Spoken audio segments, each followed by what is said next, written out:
experiment 1, we're going to calculate the mass and volume of water. The first thing you're going to need to do is to get the mass of an empty 50 ml beaker.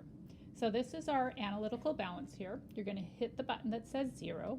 So your scale will read 0. Make sure it's clear when you put it on. Then you just set your empty beaker on top and you'll record this mass. So this says 28.222 grams. Next you need to add DI water to your empty beaker. So in the lab we have 2 faucets. One on the left is labeled DI on the white button here, and the other one is regular tap water on the right. So DI stands for deionized water. And what deionized water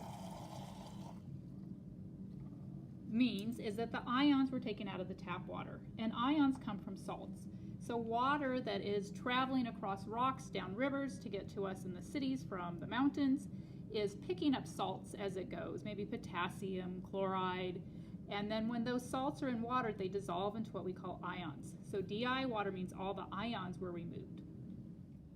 Once we've obtained our DI water, you're going to pour the DI water into your empty 50 ml beaker about halfway.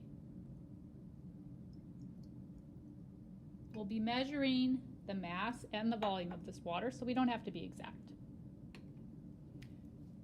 So we have 56.282 grams. Calculate the mass of our water by just subtracting the weight of the empty beaker from the beaker plus the water. Now to calculate the volume of water, we're going to take our water that we weighed on the scale in our 50 ml beaker, and we're going to carefully pour that into our graduated cylinder so we do not lose any of this water. I'm kind of pouring it a little bit of it at a diagonal. And get all of my water in there. I'm going to try to get all the drops down in my graduated cylinder.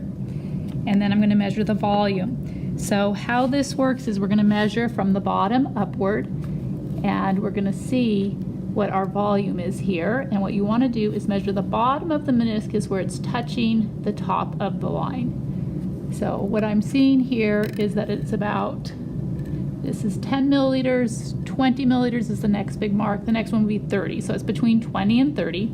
Then we have these individual lines that we can count up, and they're for every 1 milliliter. So we have a 25 ml mark here, 26, 27, 28, and it looks to me that it is just a hair above 28. So I'm going to estimate a decimal place out. It's between 28 and 29 milliliters. So I'm going to call that about 28.1 milliliters. The 28 milliliters I know for sure, that's my certain digits, but the 0.1 milliliter is what we call an estimated digit. That's where I'm estimating it's between 28 and 29. I want to include that decimal place when I'm reporting my numbers. So I have my volume of my water. Now we're going to repeat the entire process using a 150 ml beaker instead of a 50 ml beaker, and we're going to use ½ an inch of water this time. So first we need our mass of our empty 150 ml beaker, 77.721 grams. Then we're going to pour in ½ an inch of DI water. So I'm going to take a ruler to give me an idea of approximately what ½ an inch looks like. So let's turn it this way so we can see ½ an inch is about to here.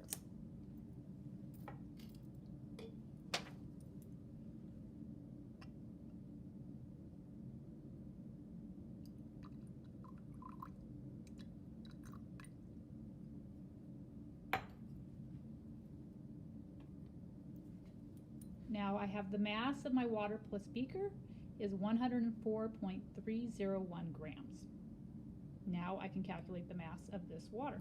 So I have my volume of my water in my 150 ml beaker. I'm going to go ahead and transfer that into my 50 ml graduated cylinder. You want to get as much water as possible out of that beaker. And then you're going to go ahead and read the volume, which is in milliliters. So again, we're at 10, 20, and this one is, here's 25, 26, 27. This one is between 27 and 28. And it looks to me like the bottom of the meniscus is just touching the top of the line.